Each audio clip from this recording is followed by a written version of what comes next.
Hi అండి అందరికీ. నేను ఈరోజు రామదేవుని పూజ చేసుకున్నాను. రామదేవుని పూజ 5 లక్షవారాలు 5 ఆదివారాలు చేయాలండి. రామదేవుని పూజకి పీటకి పసుపు రాసి బొట్టు పెట్టి రామదేవుని పటము పెట్టి దాని మీద మామిడాకు పెట్టాలండి. అలాగే దీపారాధన చేయాలి. పసుపు నరకన చేసుకుని పూజించాలి.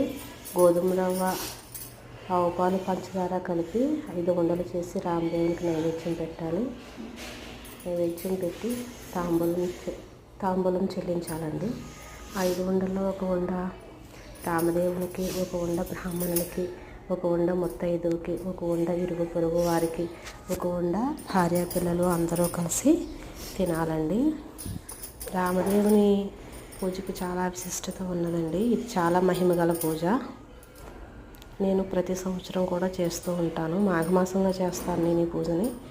అయితే చాలామంది శ్రావణ మాసము, కార్తీక మాసంలో కూడా చేసుకుంటారండి. ఎవరి వీలుని బట్టి వాళ్ళు చేసుకోవచ్చు. నేనైతే మాఘమాసంలో రామదేవుని పూజను చేసుకుంటాను.